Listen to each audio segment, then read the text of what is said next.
It's an interesting topic, and I'm very sure this topic is something that we already use unconsciously. But today we will try and learn few things about design thinking concepts and how careers can be made around it, or it can be used in your careers or your professional life also going forward. Glad to know that this topic has entered into the curriculum. Many of the engineering colleges under VTU are having it in the first year. So it is now a necessary topic for all, and it is extremely important. And I am glad that feedbacks from multiple industry folks have been taken into the university curricula to develop this. So with that, let's go forward.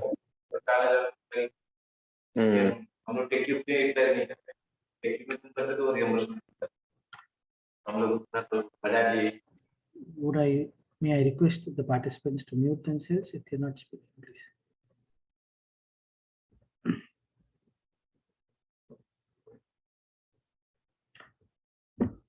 The Dean of Stanford Medicine, Dr. Lloyd Minor, he said that data and design thinking are going to shape the future of medicine.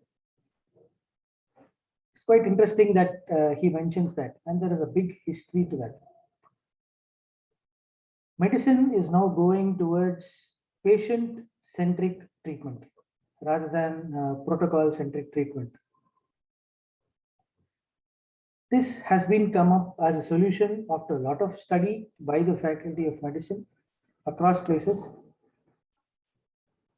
and there is enough data to support that patient-centric medicine is going to be important. And let us look why that statement was done, taking into concepts of design thinking. So design thinking has got 4 pillars. The first one is empathy. Empathy is important because you want to understand what is the trouble that the end user is going through. You do not want to feel it. Because you feel, then it is sympathy. You want to understand and you want to ensure that what are they going through and how can you articulate it very clearly as a problem statement. Second is collaboration. There are lots of activities which are done in teams, and teams bring in different skill sets into the team. And typically teams can be chosen where, in such a place that when you do a SWOT analysis, which is your very basic for team building, you look at what are your strengths, weaknesses, and opportunities and threat, which stands for SWOT, and try and ensure that strengths of all the people in the team overcome the weaknesses in the team. Also having different cultural backgrounds, different educational backgrounds, and a varied activity helps in solving a problem more effectively. The third one is inclusion. You should always understand that you can never have or never remove people from your team just because for certain personal reasons. You need to be inclusive irrespective of their background, their ability, because it is always needed to have an additional perspective, right? You need to have that good perspective which comes in to solve the problem. And if you look at, I'm always stressing on the problem. Next one is, once you reach a solution, you need to repeat and iterate. This is the 4th pillar. You should not give up in the first time. So that is what design thinking takes a look at, saying, how do you refine your problem once it has reached to a stage where basic information is obtained? How do you optimize the problem for the end user's issues?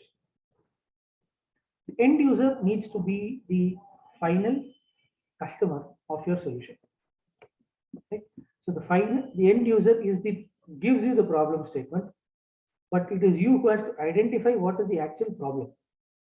So when you go through these 4 pillars of design thinking, which is empathy, collaboration, inclusion, repeat and iterate, you will understand that this cycle clearly helps you understand the methods.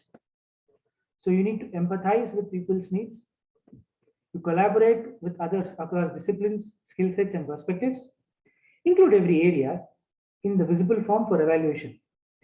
Repeat, iterate, and test the solutions to perfect them, always with human needs at the center when there is a human thing. So this is where the Dean of Stanford Medicine mentioned that the human needs are going to be at the center. In this case, in the case of medicine, it is going to be patient care, which is going to be at the center. So you will look at each patient will have a different method of approaching their treatment rather than one fixed treatment protocol applied to many patients. So design thinking is a methodology for creative problem solving. Where does it start? It starts with an inspiration and then you do research.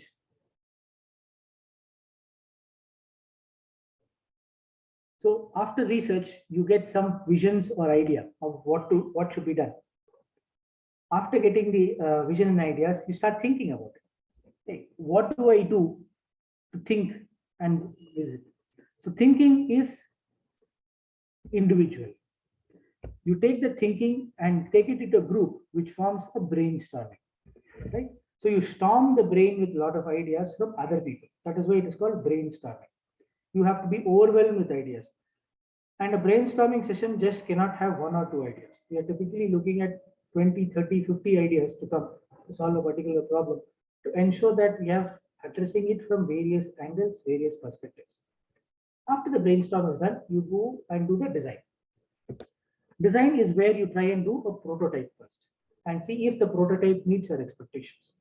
In the entrepreneurship world, it is called a minimum viable product, MVP, or you could say minimum usable product, MVP. So depending upon how you frame it, you do it. Once a minimum product is available, then you go back and see further in the research, say what else is needed to be added and what else is needed to be put. In this particular cycle, if you see, the skill set that is needed is mostly on how to think, and it's a creative process.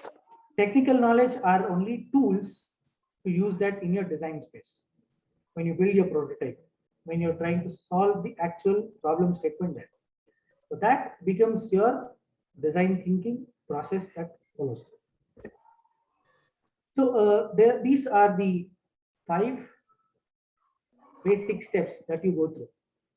When you say the 4 pillars, let us look with what are the 4 pillars here. The first pillar was empathy. So here you would see you need to empathize with people, understand and get their idea. Then you need to search and define a problem. This is the most important phase because you need to actually identify what is the problem and is the problem worth solving. This is the phase where you decide I have 100 problems or I have 20 problems. In the 20 problems, how many of the problems are worth solving? How many do I need to have a look at? How many are academic problems but are not beneficial for the end user? What is the actual end user's pain point? So if you go through these 4 questions, you would help narrow down the problem and then you define the problem, which have 2 things. You need to have actionable items, meaning you should be able to qualitatively and quantitatively inform what that problem is doing. Second, this problem should be actually the end user's solution. It should not be a solution that you feel is right as a problem solver, right? So these 2 points have to be thought into. And once a problem is defined, then you go into the ideation phase, meaning you try and get as many ideas as possible. So when you have these ideas, you start bringing in ideas from other people, put it onto a bowl where you can write it on post-it notes and put it up, or post it across a board and see the entire range of ideas that are available. Then as you cluster the ideas to see what are the actual problems and how they are going together, then you get multiple clusters of ideas, and there will be one idea which seamlessly carries the idea from start to end. So that seamless link of ideas that are connected is your solution space. So in that solution space, once you have that, you then move to doing something which is called a prototype. You test the idea, right? It could be a physical prototype, it could be a mental prototype, it could be a presentation that works on. You build a prototype, and after you build a prototype, you go to the end user and ask them to test it. Once you test, you will identify that what is the state at which the problem solution is. Is it solving the problem? Is it almost solving the problem? It is midway. You will get to know where it is. Then further, you go to the loop, go to the test and go back to the ideation phase again by redefining the problem, tweaking the problem statement to fit what is the actual requirement. So you will go around this ideation, prototype, and testing phase multiple times before you converge onto a single problem or a single solution, which is the most ideal problem solution for the user. But when you look at who are you and what you are doing in this world, right? You will play various roles. And when you play these various roles, you understand how you can contribute, where your ideas can come from. Likewise, I play various hats. I utilize various roles and play various roles where I wear different hats. Wear a hat of a traveler, wear a hat of an educationist, wear a hat of a photographer, an entrepreneur, a leader, a volunteer, a speaker, admirer of nature, etc. Each of these hats, when you wear, you get different ideas to your problem solving space. So this is what I always say. Who are you? Who am I? How can I bring in ideas to the table?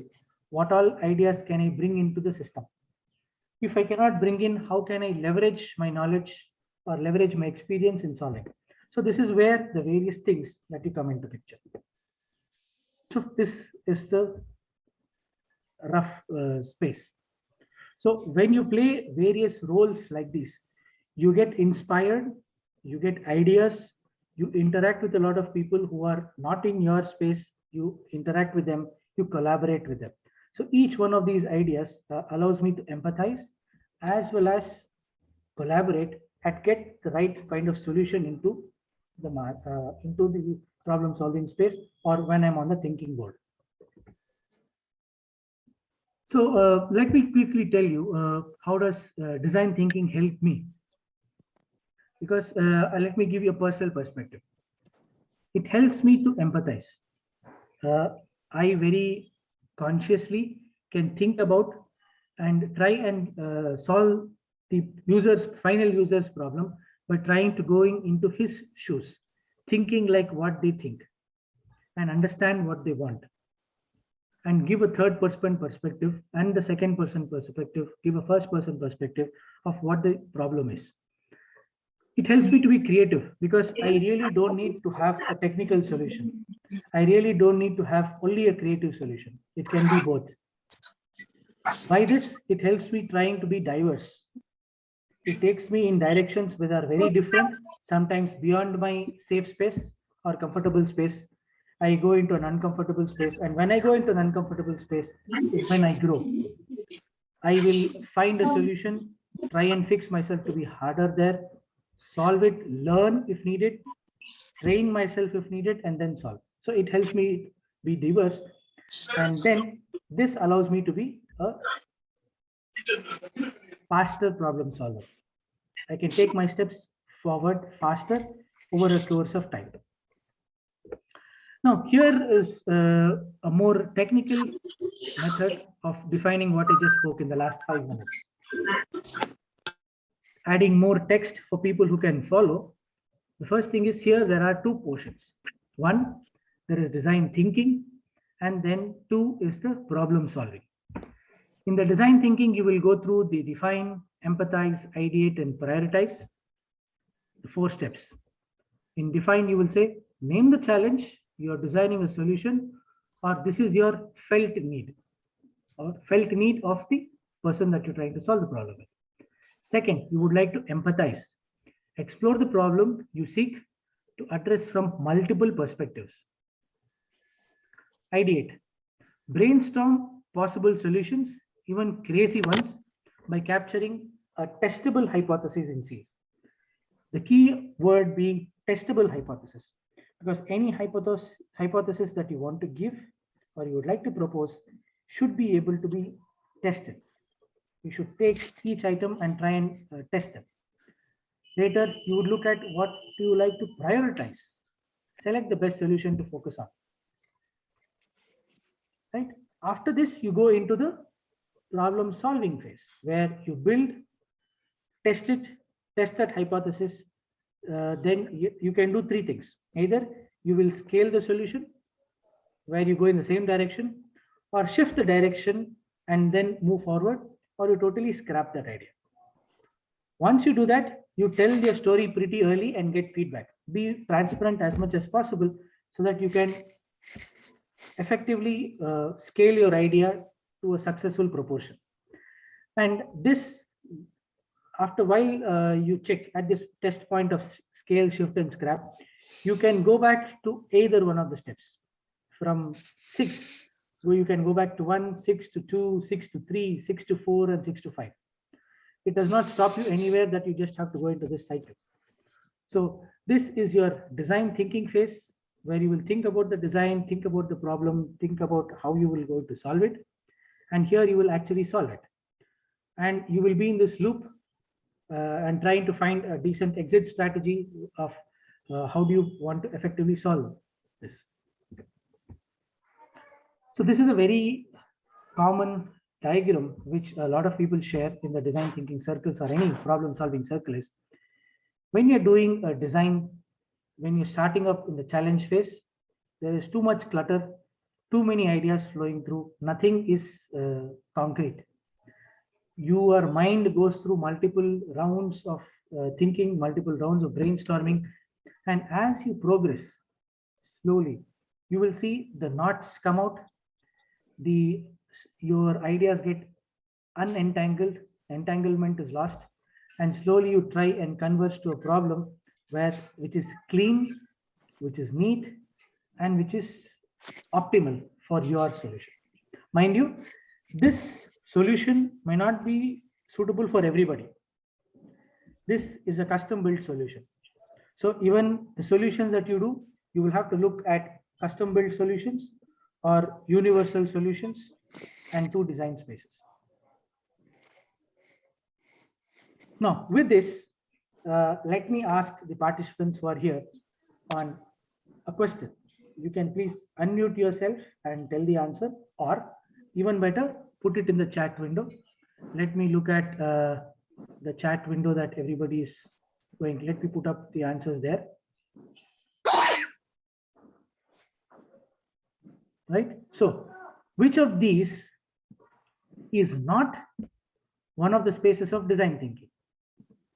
Okay, I'll repeat. Which of these is not one of the spaces of design thinking?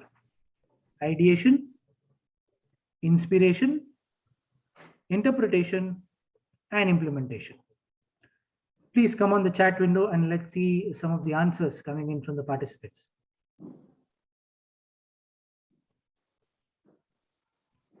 Good, I see some of the answers coming in. Interpretation. Okay, C, interpretation. Okay. Interpretation, I see implementation. Okay.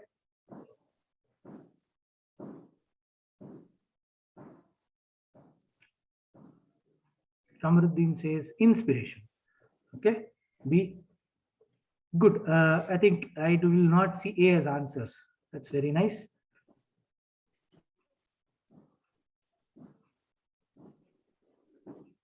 So the answer to this is actually implementation, right? Because you still need to interpret what is the value. So this is called the perspective. Inspiration and ideation are in the early phase, but in the interpretation is still a perspective phase. Implementation is not design thinking. Implementation is just a part of the problem solving loop, but it is not in design thinking. You implement, you are developing a prototype. You will still prototype it, that's fine. But when you come back after the implementation, you will get a feedback. So there's a question. Tell the idea to whom to be transparent. Shahzad asks. The answer is you have to tell the idea solution to your team first, get their feedback, then go and talk to the customer or the final user to get their feedback. So in two stages. In the earlier phases, you will talk to your team itself because each one will have a look at the solution in a different perspective and give you feedback. That will be a local loop. Next, you will go to external feedback, who's your end user, and then ask them for some feedbacks. So hope that answers your question, Shahzad. Okay. One more question. Which of these are all part of the design process except prototyping, A, B, storyboarding, 3, study current market, D, strict deadlines? Let's see some questions from the answers from the participants. Type in your chat window, what are the answers?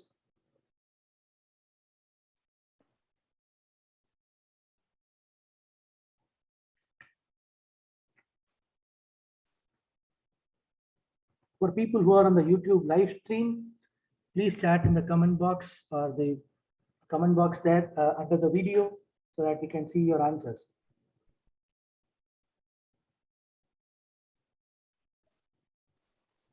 Study current market, take deadlines. Yes, go ahead. Let me see some more questions, some more answers.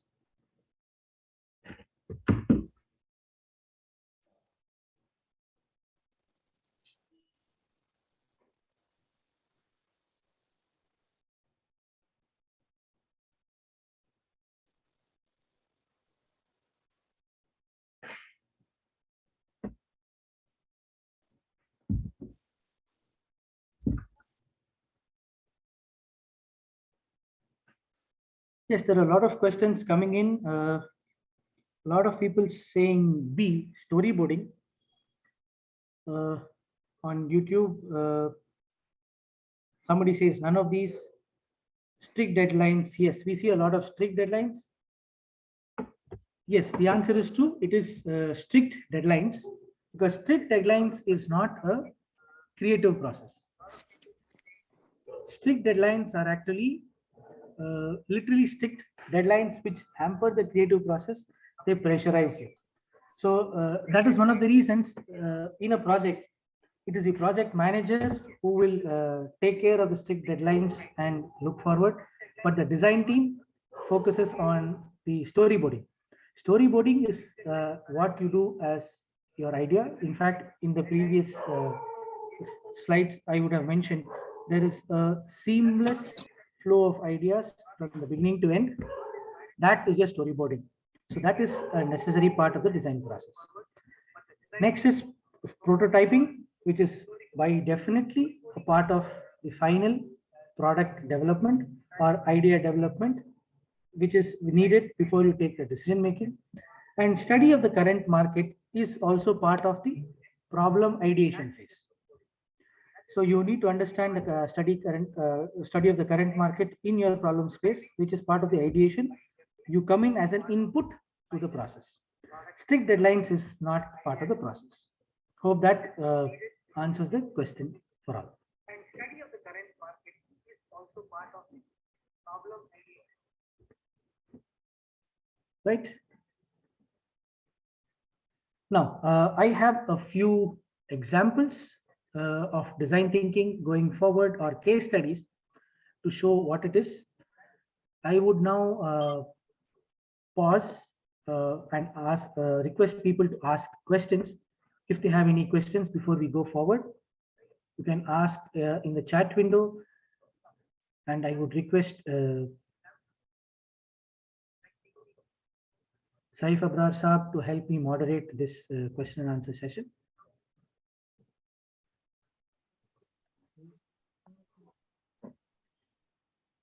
You can type your questions either on the live chat on YouTube stream or the questions here.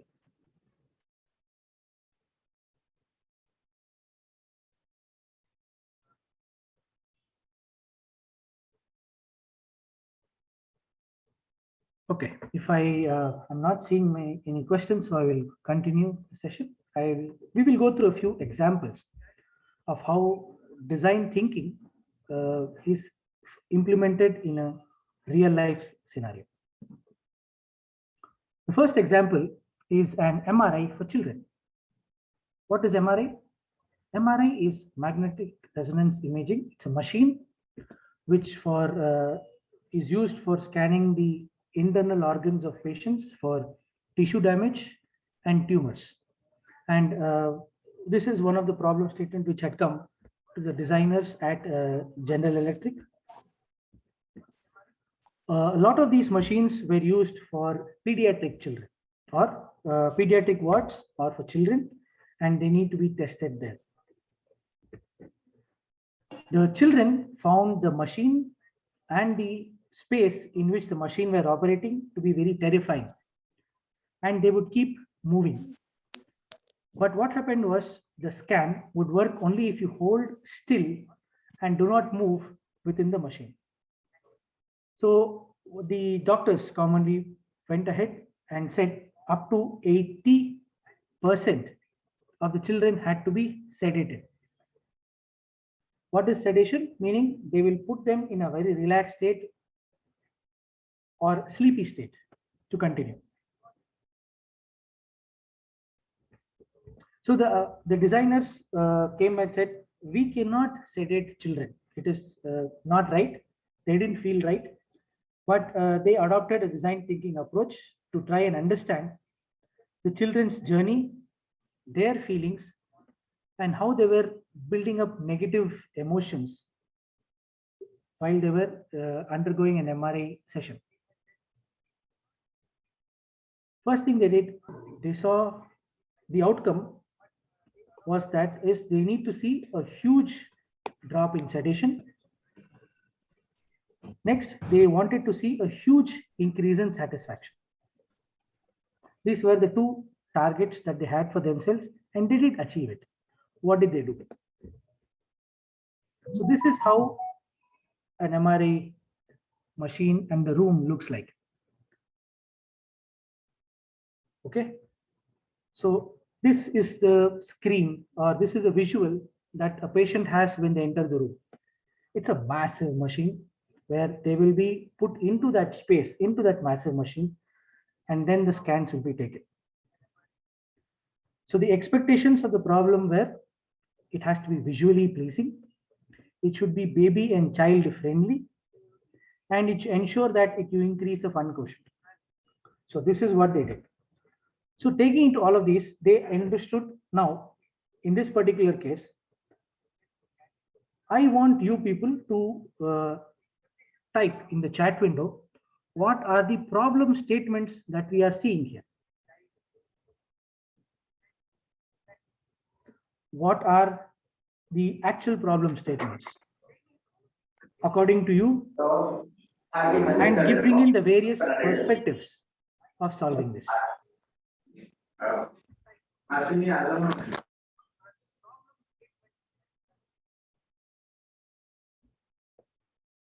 Let's see some answers in the chat window.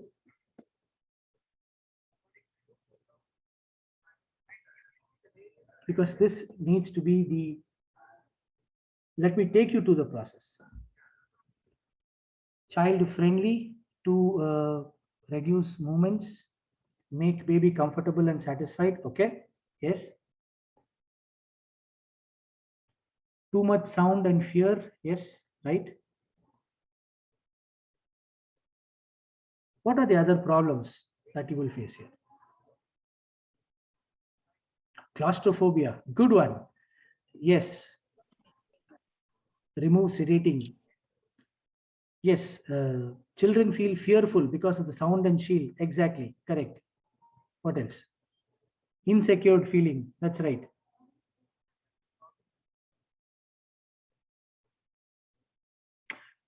Somebody in the comments says, sir, we are tired. Can you stop? Good one. Visually terrifying. True. Right now, you see, all your problems are around the child being friendly. There are other things which says when you are as a diagnostician, I am not seeing the scan correctly. If I cannot see the scan, I cannot diagnose. I do not know what is the problem that I need to check for. I'm not able to check anything. You understand? So all of you are given the baby perspective. Now I am giving you the diagnostician and the doctor perspective. Why do you need to go to a scan? Because I need to diagnose a problem.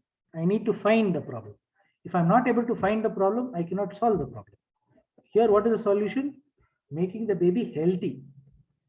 Making the patient who is undergoing this recover and be healthy. That is the end result. These are all various sub problems and different levels and categories of the problem that you see. Hope you are understanding the flow. Right? Now, how do I move this forward? So this is an interesting question. So now, let us see what the solution was provided. Right? This is another picture to show when no other equipment is there, it can be very scary. It is seen out of any sci-fi movie where everything is white and everything is bright. This is the solution that they presented. The entire white room was converted into a more colorful, mind relaxing, friendly, child friendly place where you would not feel difficult. Mind you, this is only the environment, right? So the moment you enter into the room, you feel very comfortable. You feel very comfortable even when you're sleeping on the bed, because if you turn your head left and right, you still see bright child friendly cartoons and but the moment you enter the scanner, it is still the same. It is still very claustrophobic. That cannot be helped. But at least the child knows that it is in a very safe space, mentally safe space. And you can quickly bring them out, relax them, and then take back them into that attendant. Right? So this is another solution. So with this solution, you can see that the transformation that the patient can have while going through. So this is a very old case study from General Electric, which is there. Now let me take you through another scenario, again surrounded by children. Okay, this is incubation. What is incubation, or what is an incubator? Typically, it is called a neonatal incubator, where children, when they are born, either they are underweight or underdeveloped, or they have some medical issue. They need to be incubated or provided environment where you keep the baby warm, right? You can monitor the vitals. You can check the health of the baby, give them all the medicine that is needed, and keep. So the image that you see in front, okay, is the image where children are kept in the incubation places, multiple. But if you see, it is complex, it is bulky, it needs a lot of support, and it is expensive. The reason is you are playing with the life of a small child. You cannot afford to make mistakes. But you still need to have a low cost version of it, because unless you have a low cost version, you cannot scale to the hundreds and thousands of hospitals that are there, which are treating lakhs of students, lakhs of children. So you can have a look at what this is for us. Right? Now, this is the expectation that you have. Now, this is a problem statement which was given to multiple people. Even in India, or even close to me, this problem statement came to the Indian Institute of Science one of the departments were asked to build this problem. They were asked to given to many of the medical hospitals here in Bangalore to get an answer. So this is one of the solutions which was proposed, not from Bangalore. This came from the Stanford Design Initiative, where they proposed this infant Varma, where you can take a look at and ensure that they are baby friendly, they are mobility friendly, and they can easily be scaled. So these are inexpensive, they are durable and portable, hygienic, safe, and effective. And they have built-in sensors. You can embed the sensors inside, which can either be wireless sensors, so that you can take reading from these items and move it inside. And these are mobile and portable. So this is a solution which came from outside of India. Now this is a solution which is very similar, which came and was implemented inside India. And you could actually see a live test case where it is not in a very scary environment, where there are a lot of tubes and sensors going and for monitoring the child. This is in a much easier scenario, and it is not very scary to look at. You can see from the smiling faces of the parents and the guardians of the child that it is not as scary as the first image I showed. So this is another design thinking where you're looking at the end user. This is not a doctor's problem. This is not a doctor's management's problem. It is more on the cost problem. How can you reach out maximum and make it less scary for the people to use it and less scary to keep the baby in, right? So this is another version which just flew in from the right hand side, is what I call the sleeping bag solution. So people who have gone trekking, otherwise, this is an idea inspired from those sleeping bags that, hey, you can just roll in a bag, roll out a bag, place the baby inside securely and cover its head. So you have a very nice solution. So this is something that an idea that you get from a different application gets reused in another application or another scenario. So ideas might be the same in multiple places, but how you use it also matters in design thinking. Now, let me take you through in the next case study for understanding diagnostics of COVID-19. This idea was initially first discussed in February and March of 2020 when we were first studying, and this case study was built to find out what is causing the problem, where is our solution space, how good can we go ahead, how good can we move your ideas, right? And what are the various medical ways of solving problem, how can we proactively start looking for a solution, that case. So this was also a published solution in IEEE TEMS Leader magazine, where we looked at, and this was an engineering study. So let me take you through this third journey, right? We have all heard, read, spoken to, experienced, and recovered from COVID. When you first started in 2020, what was COVID? Everybody had these items. One, you had fever, you had mucus production, people had dry cough, there was shortness of breath, you experienced fatigue, your throats got sore, you had a lot of muscle pain, right? But what are the most common things that were there at that point of time? We said fever and dry cough along with muscle pain were our indicators. Okay, so this is from WHO. Later, let us look at what are the relevancy of these symptoms, right? How are these relevant? They're relevant are,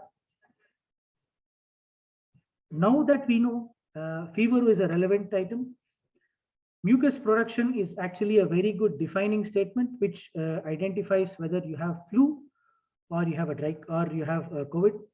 Shortness of breath is associated with having two things. One, congestion in the nose, congestion in the throat, and congestion in the lungs. So it could attribute to any respiratory disorder. Fatigue can be attributed to both physical fatigue due to activity and other fatigue because your body is just not able to heal from the fever or heal from the dry cough, etc. So you have fatigue there. Sore throat became a common, we know it is a common solution or common symptom for throat infection, dust infection, flu, common cold, anything, or even eating too many ice creams also can give you a sore throat. Too many cold items could give you a sore throat. You don't know. Again, muscle pain. Muscle pain again became relevant portion saying, what all gives me muscle pain? Doing activity gives you muscle pain. Not having enough activity also gives you muscle pain when you suddenly start off something. Doing activity after a long break also gives you muscle pain. Working out in the gym can give you muscle pain. So what are the reasons for muscle pain? Multiple. What are the relevance? Yes, we are looking at. So when you understand this, we went through many problem statements. First is, what is the action of COVID-19 or the COVID, SARS-CoV virus that we're looking at? Next question we wanted was, is it a family member of the flu or the influenza virus? Next question we asked was, what is it affecting? Next, we went into the conspiracy theory was, is it a lab created innovation, human created lab innovation? Next, we went into the system level saying, what all organ systems is it affecting? Next, after affecting this, what all can it potentially affect going forward? Last one was, we wanted to answer, will it come back after the first recovery? Now we know answers for all of these after 6 months, after a year, after 18 months. We know all these answers. So these were asked right in the first 2-3 months of seeing the problem statement. So now we wanted to see two approaches of problem solving. One was a positive approach and one was a negative approach. What is a negative approach? It is into the mindset of being a conspiracy theorist to see, is this being used as a biological weapon? Is this being used as biowarfare tactics? Is this going to be used as something to disrupt the ecosystem? That is a negative approach. Then there is a positive approach. What are the characteristics of the vaccine that needs to be developed? How can I predict the next steps of flow? What are the things that are going forward? How can I bring in various items to look forward? So they were both positive and negative. And these are the perspectives that we have. So this is the ideation phase. So we sit and ideate which direction to go, right? And after that, after all the ideation, we got some information saying, where can we look for these? And we finally got one of the problem statements answers was, we can look at something called the oxygen exchange barrier in the lungs, right? Why is this? One of the problem statement, the idea with the flow was, we need oxygen for breathing. So if you're not able to breathe oxygen, meaning there is something that is blocking oxygen from going from the lungs into the blood. Because oxygen is needed to carry hemoglobin and form energy and do the rest of the activities in the human body. So if you do not get oxygen, that means something is blocking the oxygen. So where is oxygen getting changed? Is the oxygen exchange barrier in the alveoli or the air sac. And in this air sac, we have small apertures or holes or methods where oxygen gets diffused into the blood space and the carbon dioxide gets from the blood into the lungs, which is now exhaled out. So now there is no difficulty exhaling, rather there's a difficulty inhaling. So we found out that oxygen deprivation is there. Now with oxygen deprivation, we could understand a simple solution. If the air sac apertures or the holes which are present get blocked, then there is no oxygen. So what can block it? Mucus can block it. Now where is mucus being developed? Mucus is being developed in the throat, in the nose, and in the lungs. And if you see, mucus, if it is liquidy, you can somehow move. If it becomes gel-like, then it is very difficult. then you enter into the respiratory disorder one. So we found out that yes, this is one of the possible solutions that we need to solve. What is the solution you need to do? Remove mucus from the lungs. That is a problem statement. Another one, we found that this is for the solution for the previous one. But if you go ahead and see what all organ systems can it affect, you all realized that there is one common element which is connecting all the organ systems in the body. So this is the commonality, the blood. So anywhere the blood is going along with this virus in the human body can potentially impact any organ system. So the moment that was understood to the research fraternity, they quickly started to find out how to eliminate this virus before it hits the lungs itself. Because the moment it hits the lungs, it can easily get transferred to the blood, and then the blood carrying this can reach all the organ systems in the human body.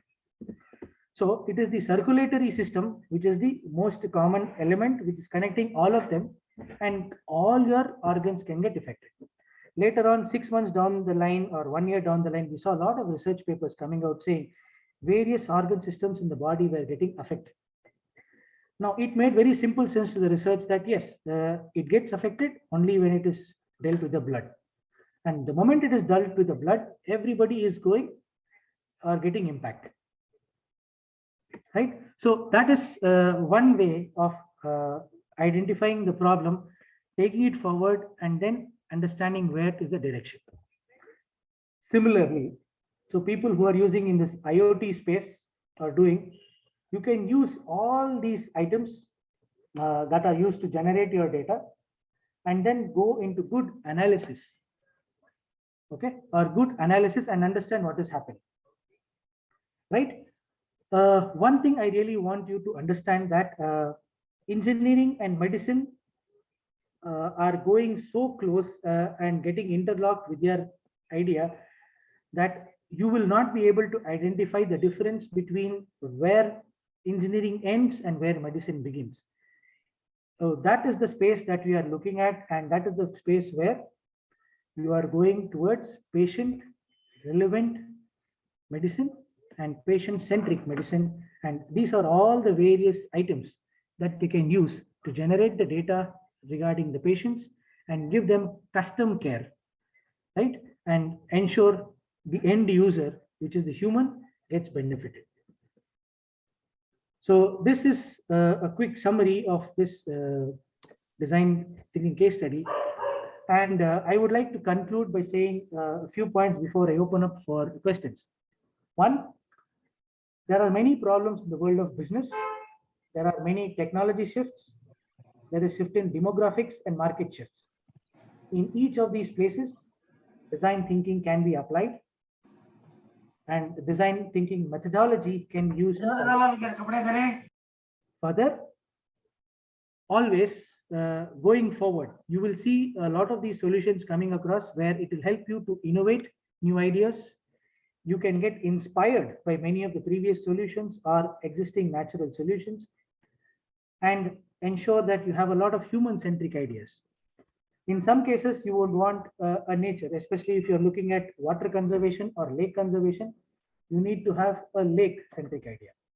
If you're looking at a forest-centric solution, you need to have a forest-centric solution where you ensure you need to take care of the birds, animals, plants, forest, everybody. So each one has its own centric idea. You can reapply this area in a different application. So that is well and good. Right? With that, I would like to say thank you and open up for the next round of questions.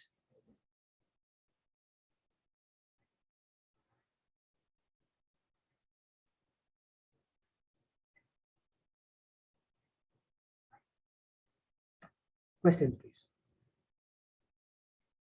I'll stop the sharing now.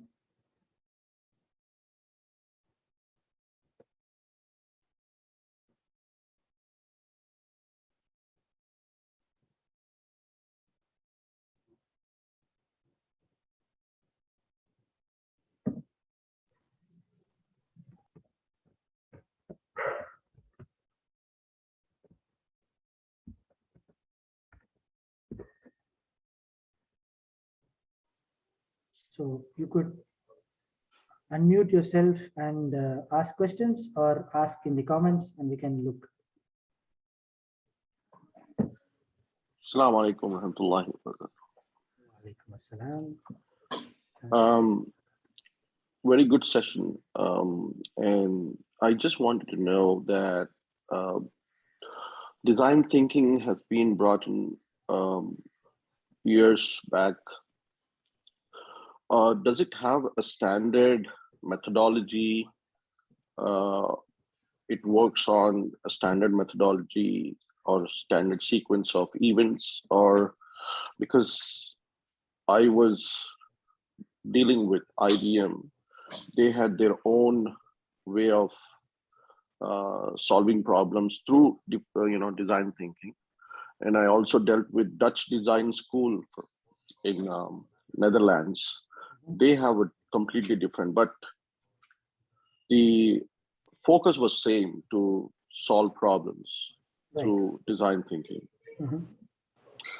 So does it have a standard way, or they have is it very fluid, or does it have a concrete structure to learn? Thank you. Okay. Since Meera Matsab? Yeah. Okay. Meera. So I do not have a concrete answer to your question, but I have a more fluid one. Each team or each organization builds something which is specific to what are the kind of problems that they are solving. For example, I've heard of the IBM session. IBM keeps its design thinking flow in a particular way. But when I go look at, say, a Walmart, right, that is in a different space. They have a different structure. Now let me take this to Infosys. Infosys will have a different structure. Now let me take it to the design studios for graphics. They will have a different structure. But the essence of solving the problem is still going to be the same. The steps that they take might be different. Now, my understanding is organizations bring in concrete steps because they understand processes, and processes are self-explanatory after a certain time, and the entire group of people can be redirected to processes to follow these steps so that they don't make or don't skip any steps. That is my understanding when you go at organization level. Because when an organization enters into that scenario to ensure that everybody in that team or in that organization wants to follow it, it cannot be an open-ended one, which each person will go in different direction, and you will not be able to quantify the work involved, and they will not be able to qualitatively look at it also. So they would introduce different concrete steps and methodology there, but the end essence is typically the same. Giving you an example, when you want to do a brainstorming session, a brainstorming can happen for various stages of the problem solving itself. For example, right from generating the idea, you can have a brainstorming. After that, once you conclude, you will come to a list of problem solve statements.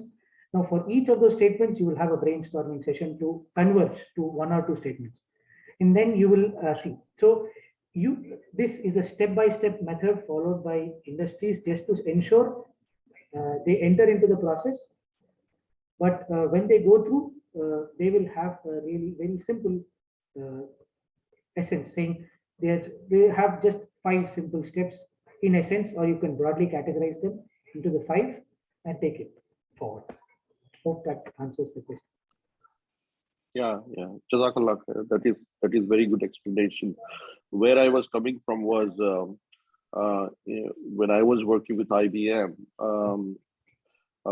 design thinking always started with the ideation, and then some sort of brainstorming, and then there was a convergence and then divergence. But when I was dealing with Dutch Design School, they had a different view about it. They used to do the divergence first. They never used the team members to talk to each other because it looked like, they thought that, one may influence the other and the new ideas may not come. So they do the divergence first and then convergence. So I was just thinking, it is the middle part can be changed, the sequence can be changed, but the first and the last, I think they remain same across all platforms, I guess. That's That what is true. I understand.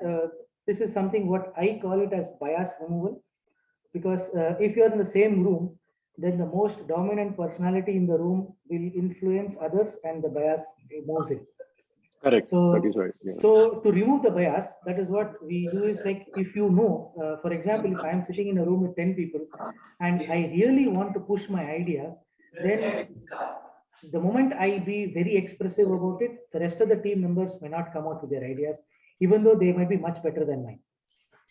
So typically, you could do that. That is again depending upon how creative your ideas need to be. If you are on a more technical one, bias helps because it helps converging, because meeting hours and man hours, you need to report back and say time. But when you are in a really creative space, you do not want somebody's bias to come into it. So going divergent first and converging later is also a great thing. But now, if I just look at it, what is going divergent? Going divergent is still ideation itself, right? It is still you are trying to find a problem, you are empathizing with it, and then you are going ideas, and then you are brainstorming. You're still in the initial phase. So when you need to cut down the number of ideas and reason out with them is when you start converging towards the solution. So divergence is nice, but yes, it is left to what is the application of the problem that you're solving. Okay, so I just want to give an example. See, for example, if you look at this conversation between Mir Saab and me, we went roundabout. He gave his perspective, I gave my perspective. We went divergent.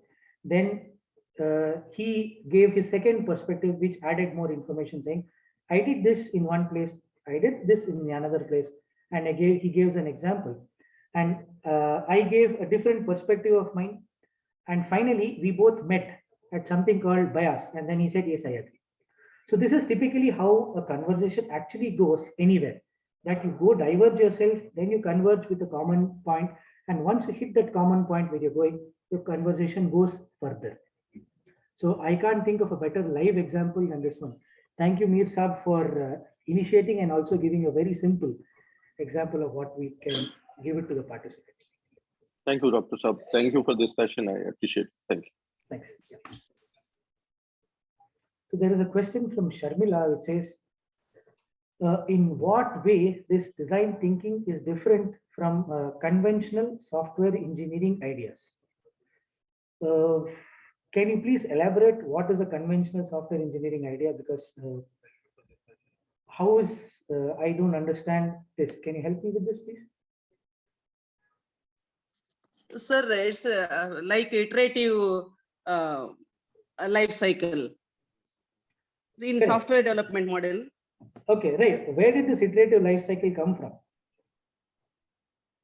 No, sir. So it is design thinking, how it is different from, so for example, their requirement analysis, then design. So like this, various stages are there.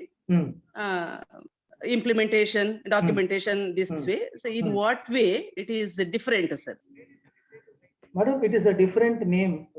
In Hindi, we say Samarupi Bhinnarthak Shabd, meaning Okay, they same and do it. Got In it. this case, Okay. the meaning is the same. You're just Yes. giving it different names and Okay. taking it forward. Okay, sir. Same Thank cycle. you. Yep. Okay. Thank you, sir. Right.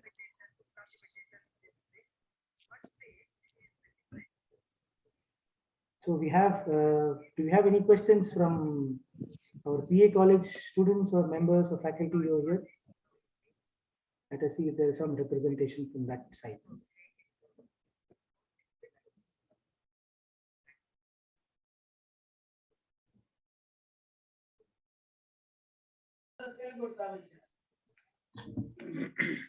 Hello, Dr. Javed.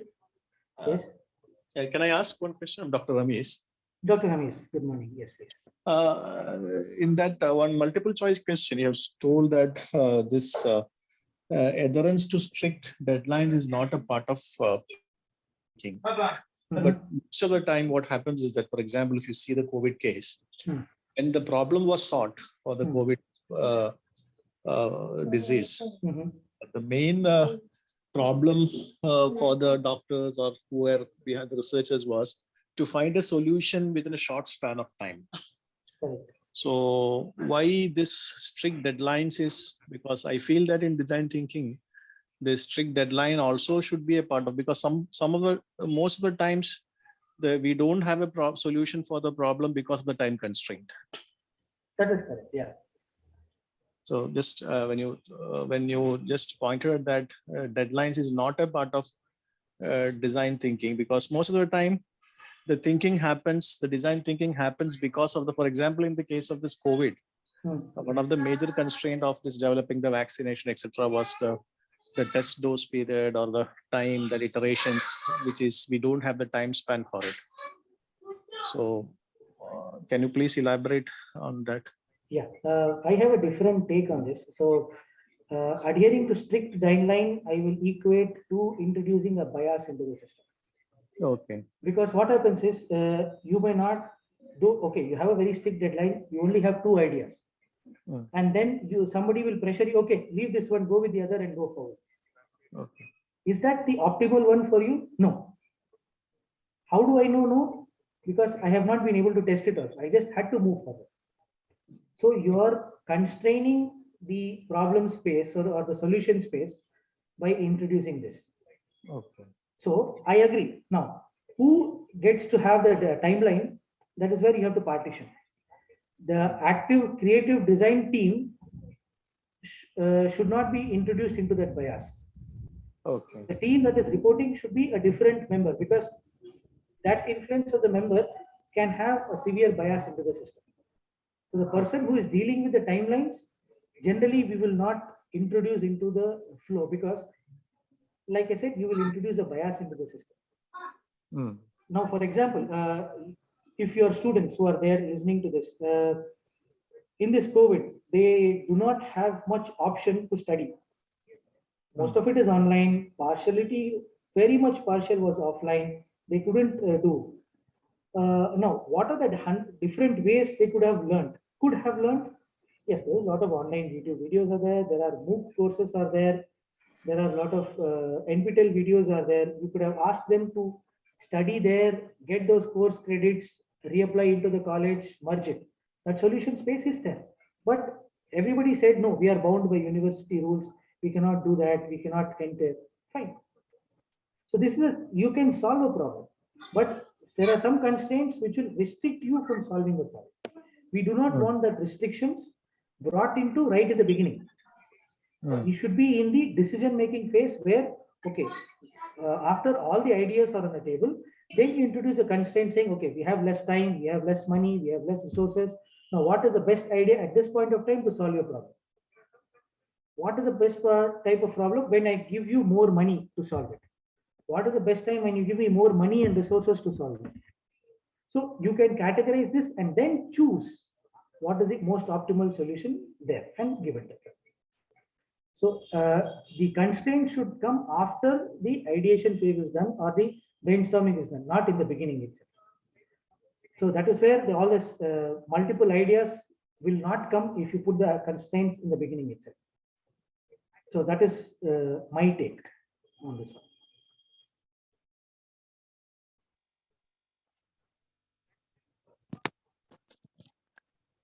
Good afternoon, sir. Good afternoon. Please Can introduce you hear me? yourself. Please introduce Yes, yourself. And then ask the question. myself, Chandana, professor from the assistant professor from the Department of Electronics and Communications. Which college? PA Engineering College. Yes, Right. one which is hosting it. Yes.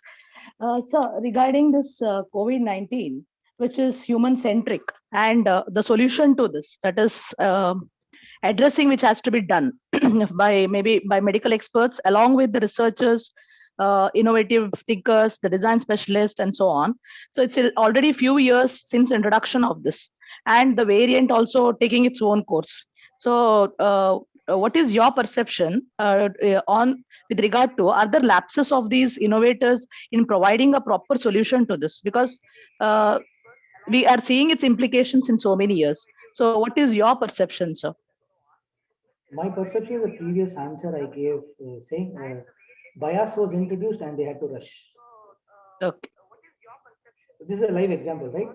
Yes, If sir. you do Yes, not, if you yes, are yes. rushing, so typically Yes, a yes. vaccine takes about 5 years to come. Yes, A because lot of yes, studies are there. yes, People understand the various implications. yes, All the ideas are going through. This vaccine, people are vaccinated. Say, oh, okay, in India itself, 100 crore people are vaccinated. Across yes, the world, many people. yes, Vaccine was developed under 12 months. That is a miracle in the medical fraternity. The medical yes, fraternity who developed the research, what you developed, should be given kudos, should yes, be yes, appreciated for that. Okay. Now, while doing that, people like yourself ask, okay, what are the lapses and why we are able to see that? That is because yes, there was a bias. yes. Yes, I mean, can we provide a permanent solution, because we don't know, because we cannot predict. It's so uncertain. We have already done with the 2 vaccination and now 3rd booster dose. And in the neighboring countries, we can also see they're going for 3rd, 4th, and I mean, where we are heading towards. So is there any contribution from the field of the design innovators, the design thinkers, in helping in providing a solution for this? Let me put it this way. Yes, sir. You cannot prevent evolution. No matter what, you cannot stop evolution. This virus or this body is a entity which can mutate on itself. As it keeps changes, its variants will keep changing. The way, see, where does virus get energy? It doesn't get energy in the air. It doesn't survive, we know. So where is it getting energy? It gets energy in the human body, within the human body. So within the human body, it gets all its nutrients and everything to survive. Like this, I'm going into the basics of biology here, though most of the crowd is engineering. You need to know if you need to solve this problem. So having multidisciplinary is very important in this case. So when we understand if the mutation is happening in the human body, then the way to stop this is stop the food to the human body. Stop the food to the virus. So what does it stop the food to the virus means? Do not give any human body for it to continue its survival process. So one of the solution is kill all the human beings. Is that a good solution? No. Right? Now, how do you kill the virus? Ensure that there is something blocking the virus when it comes in itself. But how do you ensure something blocks? Because nature works in yin and yang. You need to have a problem, you need to have a solver. Both need to be present. So if the problem is not come, how will you solve it first? By bringing a small problem to ensure that some solution is provided. Then when a bigger problem comes, the already small problem solvers can quickly escalate it and say, okay, a bigger problem is coming, let us multiply 100,000 times. As problem solvers, let us go attack the problem and remove the problem from the system. So the method is, there is no permanent solution. Typhoid was once upon a time like this. Influenza was once upon a time like this. Plague was once upon a time like this. Smallpox, chickenpox was once upon a time like this. Polio was once upon a time like this. Have you been able to give a permanent solution? No. We have been able to get vaccines to ensure what is there? That small problem, no, that is there in the body, that small problem is put into it in your body to ensure that the small problem solver, okay, the drop can scale up to a bigger problem solver when a bigger problem enters the body. So this is the methodology which is being followed. And this has been the contribution of the scientists from ages together, as medical fraternity from ages together, to go ahead with solving the problem. Hope, Madam Chandana, this answers your question.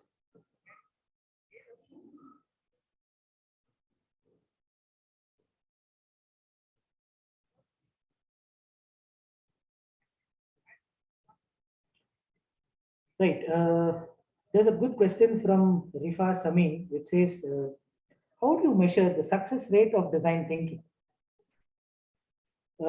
Like we said, in design thinking, when we're doing brainstorming, you need to even jot down what are your expectations in the list. So when you do a prototyping, you will check, are all my expectations met? And if all the expectations are met, that is done. So that is why you say, very important, I use testable hypothesis. There are hypotheses that cannot be tested. There is no point working on them.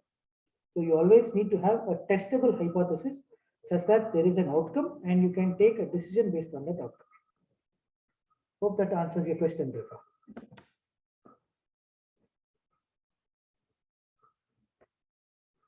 Okay. Are there any questions from the YouTube live stream?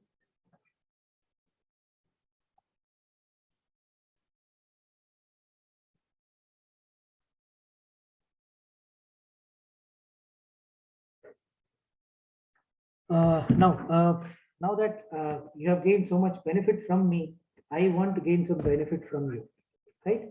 For all the people who are attending this session, I would request you to subscribe to my YouTube channel, which is called King Consultants Education, and help me reach 2,000 subscribers. Okay. You can quickly go on YouTube, search for King Consultants Education, and that would be great. So kindly do that small help.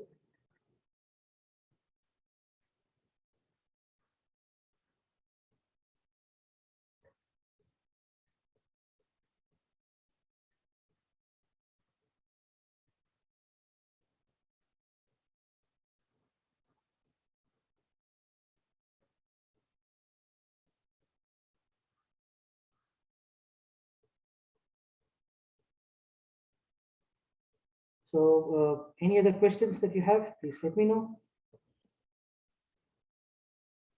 Hello, sir. This is Faisal. I'm from PA College of Engineering. I have a question. Yes, sir. Hi, sir. I have a question. So in this particular competitive world, and we are driven by so much of deadlines, and most of our projects are timeline based. So if and how successful this design thinking model is going to work. So because we are talking about here, if there's been a timeline that's been or deadline has been introduced, it will be biased.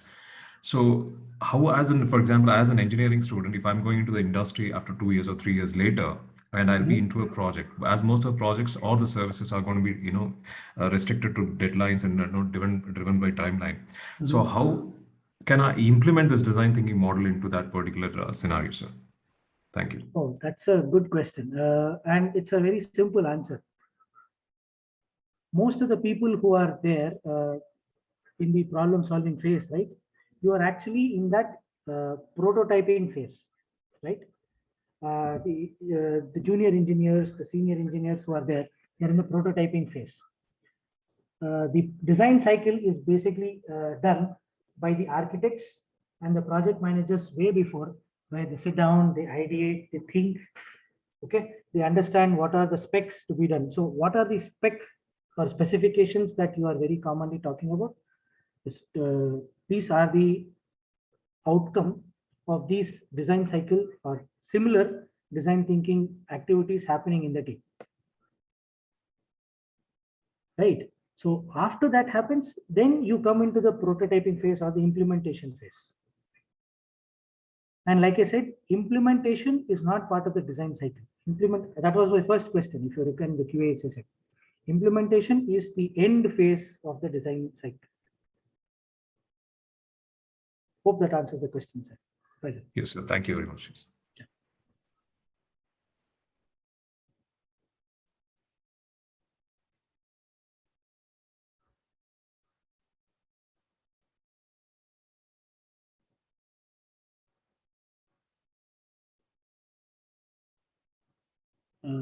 Interesting. Any other questions?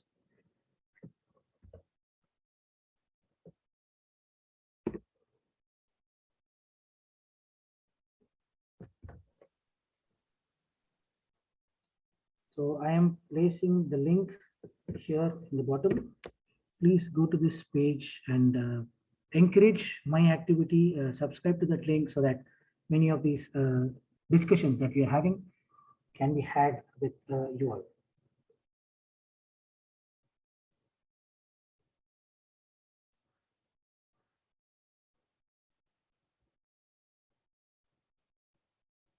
So I see a total of 40, 50, 100 participants. Please give your feedback also. I would request a feedback session from all the people. It would be nice if 5 or 6 participants could give me feedback about this session. Can 5 people unmute yourself? It could be faculty members or students, anybody, and give me feedback, a quick 1-minute feedback about this session.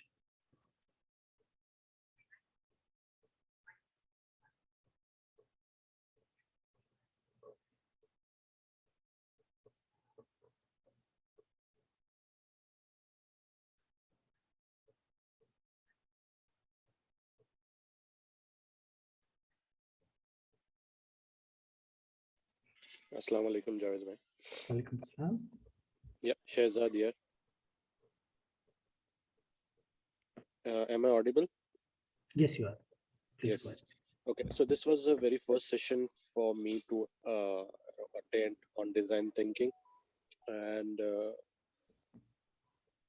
it gave me some different perspectives, not only from your session but from the Q&A and things that we had.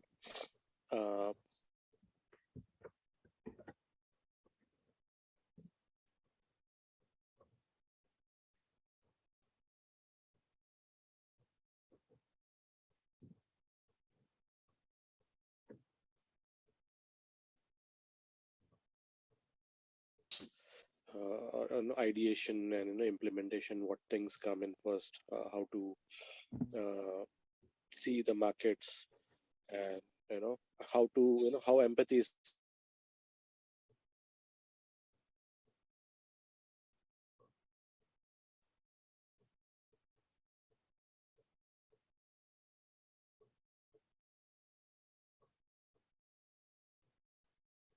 You're not very audible, Mr. Shehzad.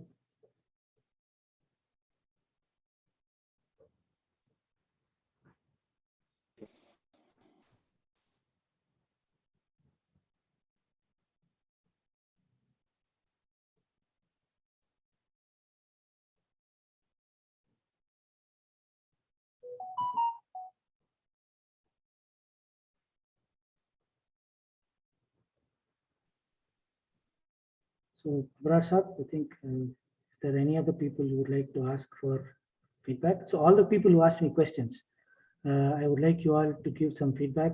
Madam Sharmila, Rifa, Professor Ramesh, can you give feedback? Unmute yourself and give a voice feedback. Dr. Javed, I'm Dr. Ramesh. It was a very informative session. In fact, I was quite interested in this topic because of its introduction in the curriculum. And we were finding very difficult to actually to have faculty members to teach this subject because it's a new subject to everyone. So in fact, VTU had conducted a 1-week FDP for the faculty members to teach this session. I also attended that FDP from the VTU. In fact, I found this to be a very different perspective of understanding this design thinking in a very, what you call in a very easy way.